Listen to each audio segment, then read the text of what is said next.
Abraha was the governor of Yemen under Najashi. So Najashi, not the same Najashi as the one that the Prophet Sahaba emigrated to, but his father. That Najashi had conquered some areas of Yemen, and he had sent his governor, and his governor's name was Abraha. So Abraha was the governor of the Najashi in Yemen, and he saw his people every year go north. So he said, where are you guys going? So they said, we have to go do Hajj. He said, why? What is there? He said, there's the house of Allah. So he said, I will build you a house that is far better than any of your houses, and you will come for Hajj under here. So he built a massive cathedral because they were Christians, and it was out of glass and out of, can you imagine in Arabia to bring stained glass? Because they had access to these architects and whatnot. And he built a cathedral in Yemen, the likes of which he thought would become the biggest temple of Christianity in the entire Arabian Peninsula.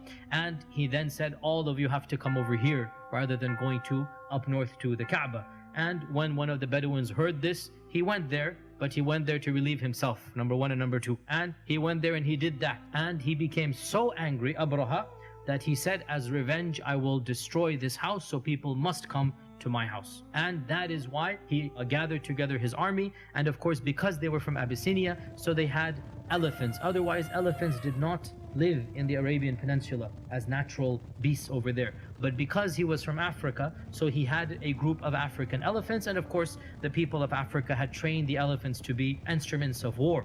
And this was when he marched to the Kaaba, and he went with his army of around, they say, some say 8 and some say 20 elephants. And the chief elephant, by the way, his name was Mahmud. And it is also said that the Quraysh left the city after making lots of dua. Abdul Muttalib is pleading in front of the Kaaba, oh Allah, we cannot fight this army, they're too strong for us, they have these elephants, they have these 1,000 men, whatever, you take care of it. And they then left to the mountains, and this is when they faced Mahmud to the Kaaba, and they are telling him to go and go and go, and he would not go. Even if they whipped him, they beat him, they bled him, elephant would not move. But whenever they turned him in any other direction, he would move in that direction. That is when large birds came. أرسلنا عليهم طيرا أبابيل ترميهم بحجارة من سجيل.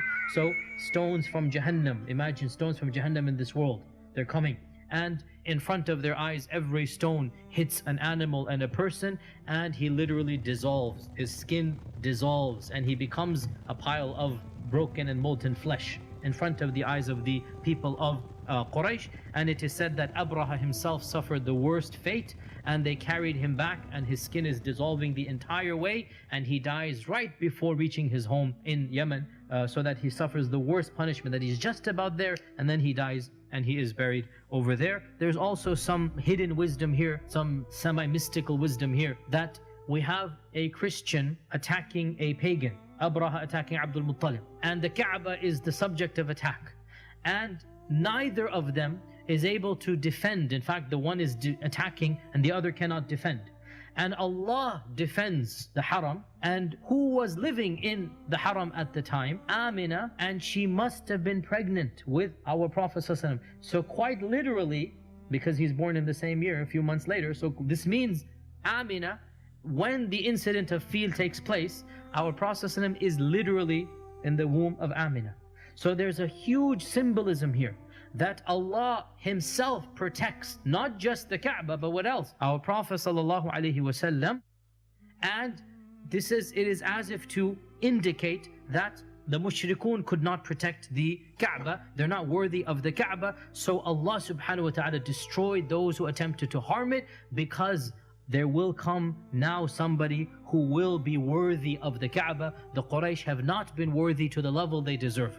So somebody will now come, and that is our Prophet ﷺ, who purified it of its idols, who made it the Qibla, and who returned it to the glory that it was, and that is the initial house that Ibrahim ﷺ built.